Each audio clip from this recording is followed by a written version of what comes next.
السلام عليكم. حبيت نشكركم على التفاعل والانتظار ديالكم، وكما وعدتكم رانا رجعنا ان شاء الله بقوه. يلا بينا مالا اذا راكم واجدين راح نواصلوا رحلتنا مع لو بيتي برانس الامير الصغير.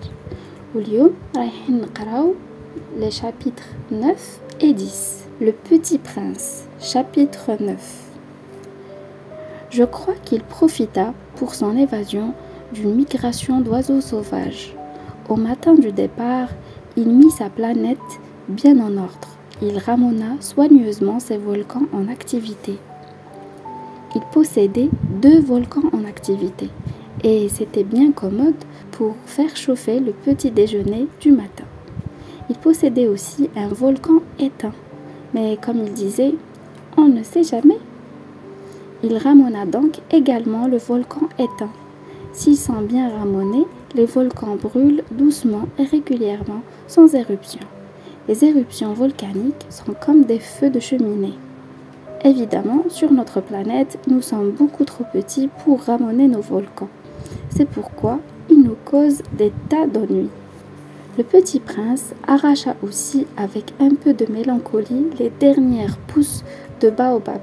Il croyait ne jamais devoir revenir, mais tous ses travaux familiers lui parurent ce matin-là extrêmement doux. Et quand il arrosa une dernière fois la fleur et se prépara à la mettre à l'abri sous son globe, il se découvrit l'envie de pleurer. « Adieu !» dit-il à la fleur, mais elle ne lui répondit pas. « Adieu !» répéta-t-il. La fleur toussa, mais ce n'était pas à cause de son rhume. « J'ai été sotte, » lui dit-elle enfin. « Je te demande pardon, tâche d'être heureux. » Il fut surpris par l'absence de reproche. Il restait là, tout déconnecté, le globe en l'air. Il ne comprenait pas cette douceur calme.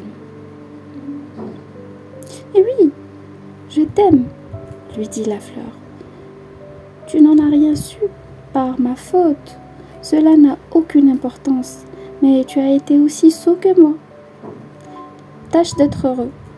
Laisse ce globe tranquille, je n'en veux plus. » « Mais le vent, je ne suis pas si enrhumée que ça. L'air frais, la nuit, me fera du bien. Je suis une fleur.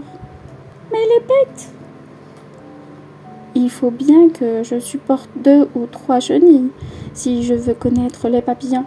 Il paraît que c'est tellement beau. Sinon, qui me rendra visite? Tu seras loin, toi. Quant aux grosses bêtes, je ne crains rien, j'ai mes griffes. » Et elle montrait naïvement ses 4 épines, puis elle ajouta: « Ne traîne pas comme ça, c'est agaçant. Tu as décidé de partir, va-t'en. » Car elle ne voulait pas qu'il la vît pleurer. C'était une fleur tellement orgueilleuse. Le petit prince, chapitre 10. Il se trouvait dans la région des astéroïdes 325, 326, 327, 328, 329 et 330.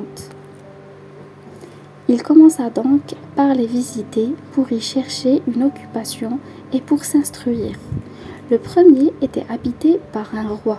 Le roi siégeait habillé de pourpre et d'hermine, sur un trône très simple et cependant majestueux. « Oh, voilà un sujet !» s'écria le roi quand il aperçut le petit prince. Et le petit prince se demanda: « Comment peut-il me reconnaître puisqu'il ne m'a encore jamais vu ?» Il ne savait pas que, pour les rois, le monde est très simplifié. Tous les hommes sont des sujets. « Approche-toi, que je te vois mieux, » lui dit le roi, qui était tout fier d'être roi pour quelqu'un. Le petit prince chercha des yeux où s'asseoir, mais la planète était tout encombrée par le magnifique manteau d'hermine. Il resta donc debout, et comme il était fatigué, il bâilla. « Il est contraire à l'étiquette de bâiller en présence d'un roi, » lui dit le monarque. « Je te l'interdis. » Je ne peux pas m'en empêcher, répondit le petit prince, tout confus. J'ai fait un long voyage et je n'ai pas dormi. Alors, lui dit le roi, je t'ordonne de bâiller. Je n'ai vu personne bâiller depuis des années. Les bâillements sont pour moi des curiosités. Allons, bâille encore, c'est un ordre. Ça m'intimide. Je ne peux plus, fit le petit prince tout rougissant. Répondit le roi. Alors, je t'ordonne tantôt de bâiller et tantôt de... Il bredouillait un peu et paraissait vexé. Car le roi tenait essentiellement à ce que son autorité fût respectée. Il ne tolérait pas la désobéissance. C'était un monarque absolu. Mais, comme il était très bon, il donnait des ordres raisonnables. Si j'ordonnais, disait-il couramment, si j'ordonnais à un général de se changer en oiseau de mer, et si le général n'obéissait pas, ce ne serait pas la faute du général, ce serait ma faute. Puis-je m'asseoir? S'enquit timidement le petit prince. Je t'ordonne de t'asseoir, lui répondit le roi, qui ramena majestueusement un pan de son manteau d'hermine. Et le petit prince s'étonnait, la planète était minuscule, sur quoi le roi avait-il bien régné? Sire, lui dit-il, je vous demande pardon de vous interroger. Je t'ordonne de m'interroger, se hâta de dire le roi. Sire, sur quoi régnez-vous? Sur tout, répondit le roi avec une grande simplicité. Sur tout? Le roi, d'un geste discret, désigna sa planète, les autres planètes et les étoiles. Sur tout ça?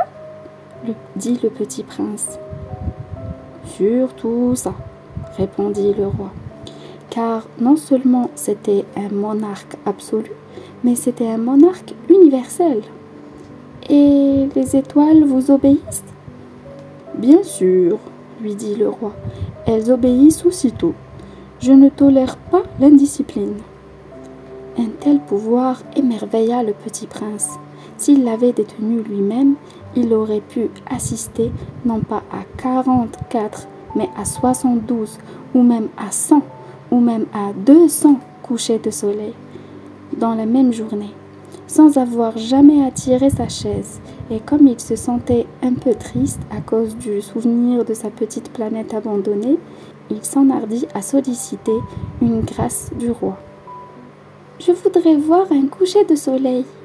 Faites-moi plaisir, ordonnez au soleil de se coucher. » Si j'ordonnais à un général de voler d'une fleur à l'autre, à la façon d'un papillon, ou d'écrire une tragédie, ou de se changer en oiseau de mer, et si le général n'exécutait pas l'ordre reçu, qui de lui ou de moi serait dans son tort? Ce serait vous, dit fermement le petit prince. Exact. Il faut exiger de chacun ce que chacun peut donner, reprit le roi. L'autorité repose d'abord sur la raison. Si tu ordonnes à ton peuple d'aller se jeter à la mer, il fera la révolution. J'ai le droit d'exiger l'obéissance parce que mes ordres sont raisonnables. Alors, mon coucher de soleil, rappela le petit prince qui jamais n'oubliait une question une fois qu'il l'avait posée. Ton coucher de soleil, tu l'auras. Je l'exigerai, mais j'attendrai, dans ma science du gouvernement, que les conditions soient favorables. Quand ça sera-t-il? S'informa le petit prince. Lui répondit le roi, qui consulta d'abord un gros calendrier. Ce sera ce sera ce soir, vers 7h40. Et tu verras comme je suis bien obéi. Le petit prince bâilla. Il regrettait son coucher de soleil manqué, et puis il s'ennuyait déjà un peu. « Je n'ai plus rien à faire ici, dit-il au roi. Je vais repartir. »« Ne pars pas, répondit le roi, qui était si fier d'avoir un sujet. Ne pars pas, je te fais ministre. »« Ministre de quoi? De la justice. Mais il n'y a personne à juger. On ne sait pas, lui dit le roi. Je n'ai pas fait encore le tour de mon royaume. Je suis très vieux, je n'ai pas de place pour un carrosse et ça me fatigue de marcher. Oh, mais j'ai déjà vu, dit le petit prince qui se pencha pour jeter encore un coup d'œil sur l'autre côté de la planète. Il n'y a personne là-bas non plus. Tu te jugeras donc toi-même, lui répondit le roi. C'est le plus difficile. Il est bien plus difficile de se juger soi-même que de juger autrui. Si tu réussis à bien te juger, c'est que tu es un véritable sage. Moi, dit le petit prince, je puis me juger moi-même n'importe où. Je n'ai pas besoin d'habiter ici. Dit le roi. Je crois bien que sur ma planète, il y a quelque part un vieux rat. Je l'entends la nuit. Tu pourras juger ce vieux rat. Tu le condamneras à mort de temps en temps. Ainsi, sa vie dépendra de ta justice. Mais tu le gracieras chaque fois pour l'économiser. Il n'y en a qu'un. Moi, répondit le petit prince, je n'aime pas condamner à mort et je crois bien que je m'en vais. Non, dit le roi. Mais le petit prince, ayant achevé ses préparatifs, ne voulut point peiner le vieux monarque. Si votre majesté désirait être obéie ponctuellement, elle pourrait me donner un ordre raisonnable. Elle pourrait m'ordonner, par exemple, de partir avant 1 minute. Il me semble que les conditions sont favorables. Le roi, n'ayant rien répondu, le petit prince hésita d'abord, puis, avec un soupir, prit le départ. « Je te fais mon ambassadeur !» se hâta alors de crier le roi. Il avait un grand air d'autorité. « Les grandes personnes sont bien étranges !» se dit le petit prince en lui-même durant son voyage.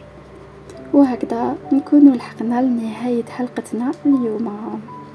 حقا تفكرت من يوم ورايح راح يكونوا عندنا 2 حلقات في الأسبوع، يوم الثلاثاء والخميس على 5 العشية. أما القصص الأخرين مازال ما قررتش واش من نهار. إذا حبيتوا تشاركوني برايكم في لي كومونتير ولا في لي ريزو انستغرام فيسبوك وتيك توك راكم تعرفوهم. مرة تانية نشكركم ونقولكم إلى اللقاء. باي باي.